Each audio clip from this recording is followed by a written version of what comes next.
Di sebuah danau, orang-orang tengah menjalankan aktivitasnya seperti biasa. Di sana ada seorang ayah yang mencoba menghibur anaknya dengan melakukan beberapa atraksi renang di danau itu. Ia pun cukup sukses membuat anaknya tertawa gembira. Namun tak lama setelah itu sang ayah tidak lagi nampak di permukaan yang kemudian diikuti dengan air danau yang seketika berubah warna menjadi merah darah. Sangat tragis, ternyata pria malang itu telah dimangsa oleh siluman danau. Kemudian datanglah seorang pendeta yang mengaku sebagai pembasmi siluman. Sebut saja Boy. Dengan ritual-ritual yang Boy lakukan, ia berhasil membunuh seekor ikan pari raksasa, di mana ia mengeklaim bahwa makhluk itulah yang selama ini menjadi monster danau. Warga pun dibuat sangat senang karena kini merasa telah aman. Tak lama setelah itu datanglah seorang pemuda bernama Jiang. Jiang mengatakan bahwa ikan pari itu bukanlah siluman danau. Sedangkan siluman danau yang asli kini masih berkeliaran bebas di dasar danau. Boy yang merasa diremehkan sebagai pembasmi siluman tak terima dan malah menuduh Jiang yang hanya bocah ingusan tak tahu apa-apa. Kemudian Jiang malah diikat agar tidak banyak bicara. Semua orang yang merasa sekarang keadaan sudah aman melakukan selebrasi dengan berenang-renang ria di danau itu. Tetapi naas karena ucapan Jiang ternyata terbukti. Ada makhluk buas yang mendekat, sayangnya Jiang yang diikat pun tak bisa bertindak dan tak ada orang yang peduli dengan peringatannya. Alhasil korban pun bertambah, sementara sisanya yang sangat ketakutan berusaha kembali ke darat. Namun ternyata darat juga bukan tempat yang aman karena siluman itu bisa menjulurkan lidahnya untuk menarik mangsa.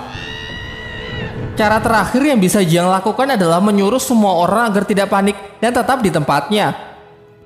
Terbukti hal ini cukup efektif, tetapi kemudian seorang anak mengacaukannya karena ketakutan berlari mencari ibunya.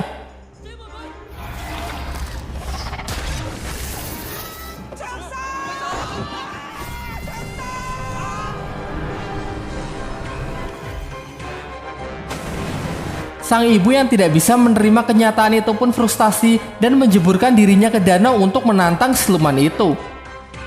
Disinilah akhirnya siluman itu menampakkan dirinya yang ternyata memiliki wujud yang sangat menyeramkan. Selanjutnya ada seorang bayi yang juga hendak jatuh ke danau. Beruntung Jiang yang telah berhasil terlepas datang menyelamatkannya.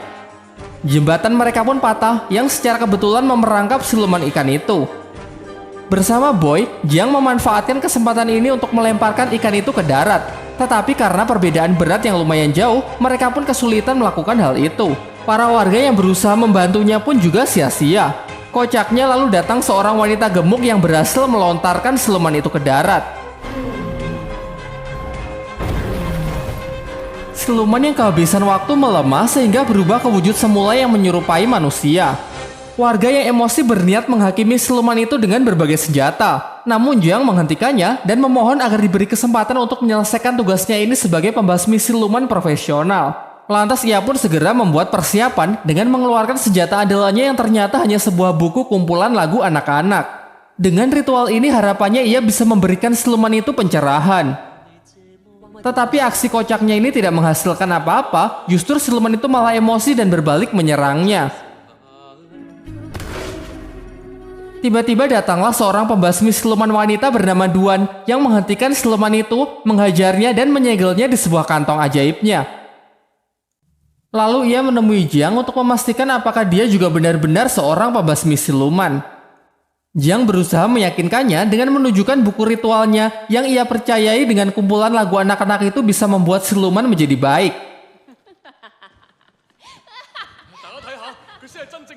Jiang yang merasa sedih dan kecewa pergi menemui gurunya untuk menceritakan kegagalannya hari ini. Sang guru lalu menjelaskan bahwa siluman sungai yang baru saja ia hadapi dulunya adalah seorang manusia yang baik. Pada suatu hari ia menyelamatkan seorang anak di sungai, tetapi warga salah sangka dengan mengiranya adalah seorang penculik. Lantas mereka pun membunuhnya dan membuang jasadnya ke sungai sebagai makanan ikan. Tumbuh kebencian yang sangat besar di dalam jiwanya sehingga ia berubah menjadi siluman untuk menuntut balas. Di sini Jiang mulai ragu dengan kemanjuran buku lagu anak yang diajarkan oleh gurunya itu. Bukankah lebih efektif jika ia membasmi siluman itu seperti pembasmi siluman yang lain? Sang guru lalu menjawabnya bahwa membunuh bukanlah cara yang baik. Menghilangkan sifat jahat dan memelihara kebaikan adalah cara terbaik yang bisa dilakukan. Lalu ia juga kembali menyemangati Jiang yang terlihat telah frustasi. Di tempat lain, dua orang remaja datang ke sebuah restoran di tengah hutan. Di sana mereka disambut ramah oleh pelayan yang menunjukkan menu makanan, yaitu puluhan daging babi panggang. Sebagai langkah akhir, si pelayan mempertemukan mereka dengan bosnya, seorang pria glowing yang mempesona. Sampai pria itu membuka mulutnya yang ternyata sangat mengerikan. Mencoba melarikan diri, di sana mereka baru sadar kalau ternyata puluhan babi panggang itu perutnya berisi jasad manusia. Beberapa lama setelahnya, Jiang juga mendatangi restoran itu. Di dalam, ia melihat para pengunjung lain yang sangat menikmati makanannya. Namun bagaimanapun juga ia ini adalah seorang pembasmi siluman. Dengan mata batinnya, ia dapat melihat mayat-mayat yang berserakan di tempat itu. Ketika ditunjukkan menu babi panggang, dengan jelas ia melihat perut-perut babi itu dipenuhi oleh daging manusia. Kemudian Jiang memberitahu pelayan itu kalau dia ini adalah pembasmi siluman. Sampai pada akhirnya Jiang mengakhiri sandiwara itu dengan memukulnya. Tetapi nyatanya ia belum cukup kuat untuk bisa mengalahkannya.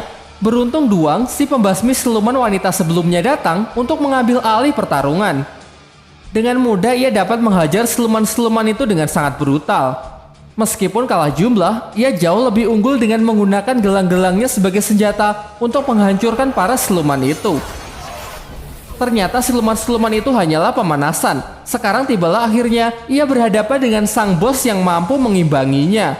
Beberapa kali terkena serangan membuat siluman itu menampakkan wujud aslinya yang ternyata adalah jelmaan dari siluman babi hutan. Siluman ini pun tak mau kalah, ia pun mengeluarkan senjata andalannya yang mampu melukai Duan. Begitu ada kesempatan, Duan langsung menyuruh Jiang untuk membantunya dengan mencium siluman babi itu. Awalnya Jiang menolak karena melihat siluman itu memiliki wajah yang sangat mengerikan. Sampai secara tak sengaja ia melakukannya yang membuat siluman babi itu tersedot di dalam dirinya. Duan kemudian menciumnya sehingga siluman ini kini beralih di tubuh Duan. Terakhir ia memasukkan siluman itu ke kantong ajaibnya. Namun sayangnya siluman itu sangat kuat sehingga kantong andalannya itu pun hancur dibuatnya. Melihat situasi yang semakin mengkhawatirkan, mereka pun kabur meninggalkan tempat itu yang runtuh. Tiba di sebuah sungai yang aman, Duan membuka pakaiannya dan menyuruh Jiang menekan luka di dadanya untuk menghentikan pendarahan. Jiang yang memiliki cita-cita menjadi biksu pada awalnya menolaknya. Namun karena ini mendesak, ia pun dengan terpaksa melakukannya. Namun ternyata Duan memiliki perasaan yang lebih kepada Jiang, sehingga kini ia meminta Jiang untuk menciumnya. Tak ingin khilaf, Jiang pun menolak dan segera meninggalkan tempat itu. Besoknya Jiang kembali menemui gurunya.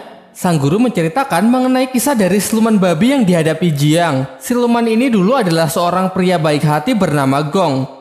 Tetapi semasa hidupnya, ia diperlakukan diskriminatif karena memiliki wajah yang sangat jelek seperti babi. Meskipun begitu, Gong berhasil menikahi wanita yang amat ia cintai. Sayangnya sang istri malah berselingkuh dengan seorang pria tampan. Dan ketika ia mempergoki istrinya itulah, ia kemudian dibunuh menggunakan garpu tanah bermata 9. Karena kebencian yang sangat besar tumbuh di dalam jiwanya, Gong pun bangkit menjadi siluman dan bersumpah akan membunuh siapapun yang ia temui. Setelah mengetahui hal itu, Jiang meminta gurunya untuk membantu dalam mengalahkan siluman babi yang sangat kuat itu.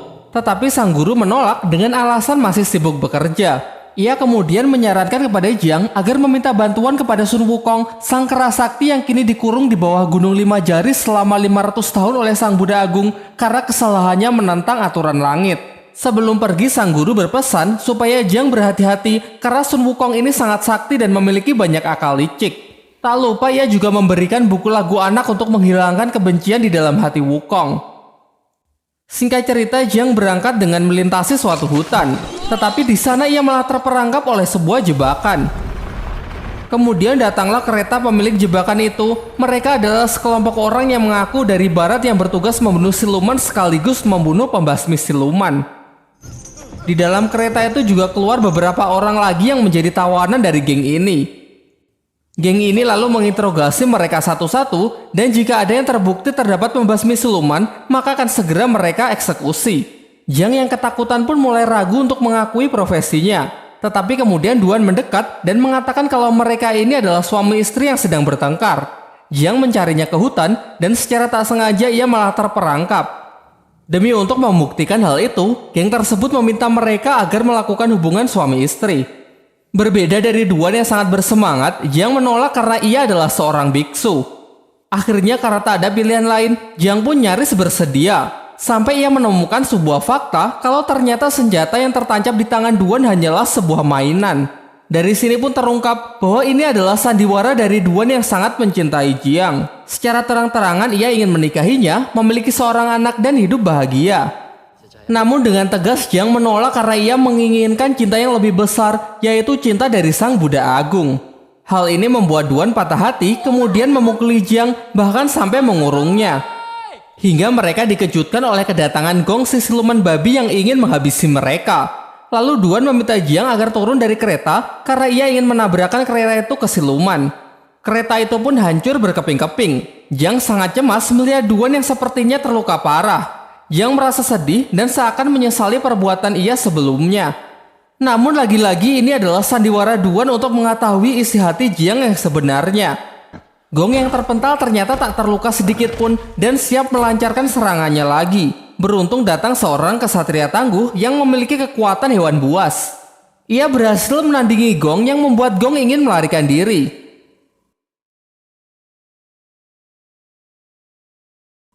Nampaknya mereka berdua ini tidak saling menyukai satu sama lain. Datang lagi kesatria pedang yang menyemarakan perselisihan mereka. Meskipun ketiganya adalah pembasmi siluman yang sangat sakti, tetapi mereka memiliki sikap sombong yang hanya mementingkan popularitas semata. Jiang yang merasa muak berniat pergi melanjutkan perjalanan. Kemudian Duan meminta agar diizinkan menemaninya, tetapi dengan tegas Jiang menolak dan malah menyalahkan Duan karena sudah menghambat perjalanannya. Duan yang merasa emosi merobek-robek buku lagu anak milik Jiang dan kemudian memukulinya. Tetapi itu tak mengubah sedikitpun pendiriannya sehingga ia tetap pergi. Singkat cerita, setelah melalui perjalanan yang lumayan sulit, tibalah Jiang di Gunung Lima Jari. Ia sangat yakin karena di sana terdapat patung Buddha Agung yang seperti dijelaskan oleh gurunya. Lalu dengan susah payah ia pun memanjat tebing yang curam itu hingga tiba di puncak. Suatu tempat indah yang dipenuhi oleh bunga teratai. Dari sekian banyaknya bunga, hanya satu yang memiliki warna berbeda dan dugaannya tepat bahwa ternyata itu adalah tempat di mana Sun Wukong dikurung. Berbeda dengan apa yang digambarkan gurunya, di sini Wukong bersikap sangat ramah kepada Jiang. Ia mengatakan kalau kebencian di dalam hatinya sudah lama hilang dan hanya menyisakan kebaikan dan keindahan. Lalu dengan senang hati ia ingin membantu Jiang dalam menjinakkan siluman babi. Ia menyuruh Jiang untuk mengambil sebuah jimat di tempat itu yang dikenal sebagai mantra api suci. Dengan benda itu, ia dapat menjinakkan siluman babi. Tetapi ternyata Jiang tidak mudah untuk ditipu. Ia menyadari kalau jimat itu adalah sebuah mantra yang digunakan oleh Sang Buddha untuk menyegel Wukong. Seketika sifat Wukong pun berubah 180 derajat yang memperlihatkan sifat aslinya sebagai siluman yang sangat berbahaya. Tetapi sepertinya Wukong memiliki mental illness. Secara paksa, ia mencoba keluar dari tempat itu yang membuat dirinya terkena siksaan cambuk dari kekuatan Sang Buddha. Jiang lalu menasihatinya, jika Wukong bersedia membantunya untuk menjinakkan siluman babi, maka dengan sendirinya kebaikan akan tumbuh di dalam jiwanya, sehingga suatu saat ia bisa keluar dari tempat ini. Awalnya Wukong menolak, tetapi ia berubah pikiran setelah Jiang memberinya sebuah pisang. Wukong lalu menjelaskan bahwa siluman babi ini sangat menyukai pesona wanita yang menari di bawah sinar rembulan. Dengan cara itu, ia bisa memancing siluman babi ke tempat ini. Tetapi masalahnya, di sini tak ada wanita. Sampai Duan datang yang ternyata telah mengikuti Jiang karena merasa khawatir. Ya, meskipun Jiang masih terlihat kurang senang dengan kedatangannya. Tidak punya pilihan lain, Duan yang tidak bisa menari pun diajari beberapa gerakan oleh Wukong. Singkat cerita, di bawah cahaya rembulan Duan menari sembari diiringi musik oleh Jiang. Dari sinilah akhirnya Jiang menyadari bahwa Duan tidak seburuk yang ia pikirkan dan sedikit menyesali perkataan kasarnya sebelumnya. Akhirnya siluman babi itu pun terpancing untuk datang ke tempat itu. Wukong lalu memanggilnya untuk masuk ke dalam lubang dan dengan sihirnya ia berhasil mengubah wujud siluman babi itu menjadi babi kecil yang menggemaskan. Kini dengan mudah Duan pun bisa memasukkan siluman itu ke dalam kantong ajaibnya. Setelah semua itu usai, Duan kembali mengungkapkan perasaannya kepada Jiang. Ia memberikan cincin kepada Jiang sebagai bukti perasaannya. Namun sayangnya Jiang yang masih berharap menjadi biksu bersikeras menolaknya, bahkan sampai berniat menghancurkan jarinya sendiri. Duan yang merasa sangat patah hati akhirnya pun sadar bahwa cintanya memang bertepuk sebelah tangan dan kini ia tidak akan berharap lagi. Ketika mereka akan berpisah, Wukong mengatakan bahwa sudah lama ia tidak melihat indahnya cahaya rembulan karena terhalang oleh teratai putih. Jiang yang bersimpati mencabut teratai itu, tetapi ternyata itu adalah sebuah segel yang sebenarnya. Alhasil tempat itu pun runtuh dan kini Wukong berhasil terbebas. Ia menampakkan wujud aslinya dan berniat membunuh Jiang. Jiang yang sudah terpojok lalu berdoa kepada Sang Buddha yang membuat Wukong semakin emosi. Ia menyiksanya dengan mencabuti rambut Jiang sehingga membuatnya botak. Tak lama setelah itu datanglah 3 pembasmi siluman yang sebelumnya, yaitu Kesatria Hewan Buas, Kesatria Kaki, dan Kesatria Pedang.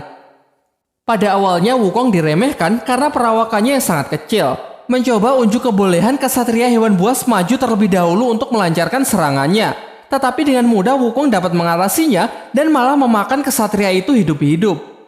Giliran Kesatria Kaki yang menyerangnya menggunakan injakan telapak kaki raksasa. Pada awalnya ia sangat sombong dan yakin dengan kakinya itu dapat mengalahkan Wukong.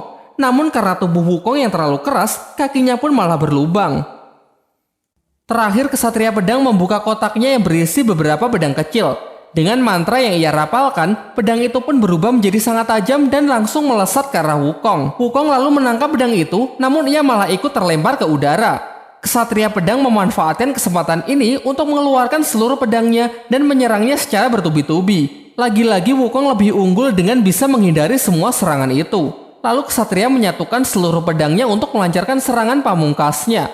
Meskipun Wukong gagal menangkisnya menggunakan toya sakti, tetapi dengan tubuhnya yang sangat keras pedang itu pun malah hancur berkeping-keping. Kemudian Wukong mendekat dan langsung membakar para pembasmi siluman itu hingga hancur menjadi debu. Kini tersisa Jiang sendirian yang akan dihabisi oleh Wukong. Tetapi kemudian Duan datang dan langsung menantang Wukong. Sayangnya apa daya level mereka terpaut terlalu jauh. Duan menerima serangan fatal dari Wukong yang membuatnya harus meregang nyawa. Di saat-saat terakhirnya, Duan mengatakan bahwa ia benar-benar tulus mencintai Jiang. Jiang membalasnya dengan mengatakan bahwa sebenarnya ia juga sudah lama jatuh cinta kepada Duan. Terakhir Jiang mengabulkan keinginan yang selalu diminta oleh Duan, yaitu melakukan sebuah ciuman. Di sampingnya, Jiang melihat buku lagu anak-anak miliknya yang ternyata sudah Duan perbaiki. Jiang lalu membacanya dan seketika seluruh lukanya pun sembuh serta ia diselimuti oleh cahaya Sang Buddha. Dengan doa yang ia panjatkan, patung Sang Buddha pun bangkit kembali. Tetapi Wukong yang sangat emosi segera menghancurkan patung itu dengan hanya sekali pukulan.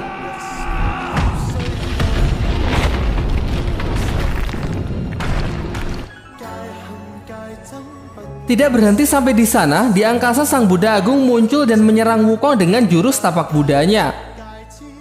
Wukong mencoba menahan sekuat tenaga hingga berubah ke wujud kera raksasanya. Tetapi nampaknya meskipun ia keras sakti sangat mustahil menahan serangan sekuat itu.